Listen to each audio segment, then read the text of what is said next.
में पुनरागमन आपका लगा ही रहेगा। लेकिन अगर आपने हरि की कथा को स्मरण कर लिया तो भज गोविंदम गोविंदम भज मूढ़ मते, संसार से आप भव सागर से पार हो जाओगे। भैया भव सागर से पार लगाने का सिर्फ एक ही सूत्र है, वो है सिर्फ हरि की कथा और हरि का स्मरण। तीसरा प्रश्न जो शौनकादिक ऋषियों ने किया, तीसरा प्रश्न बड़ा सुंदर है। भगवान यदि सर्व समर्थ जगदीश्वर है तो इस सृष्टि में जो पापी हैं उनका विनाश क्यों नहीं करते? बड़ा सुंदर जवाब दिया है। राम न मारे काहू को और ऐसे नीके राम,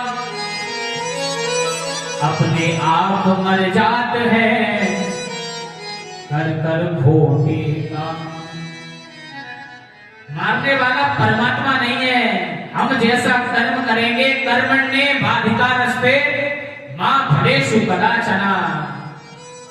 हम जैसा कर्म करेंगे हमको वैसा ही फल मिलेगा। पापी है। सूत जियों ने, शौनकादिक ऋषियों ने बड़ा सुंदर प्रश्न तो किया है। जब प्रभु सर्व समर्थ जगदीश्वर है, इस कलिकाल में पापियों का पाप क्यों न करते? पापियों का पाप उनके कर्म अपने आप कर देते हैं। पापी अपने आप कर जाते हैं कर कर खोटे काम। आप जैसा कर्म करोगे फल आपको वैसा ही प्राप्त होगा।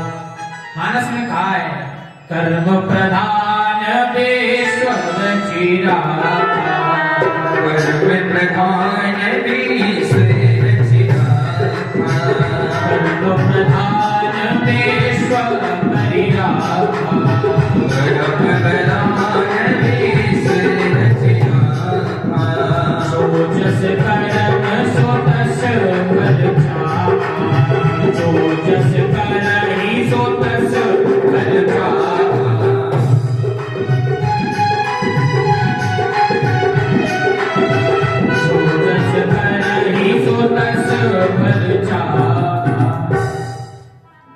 कर्म की बहुत सुंदर प्रधानता दी है। जो जैसा कर्म करेगा उसको फल भी वैसा ही प्राप्त होगा।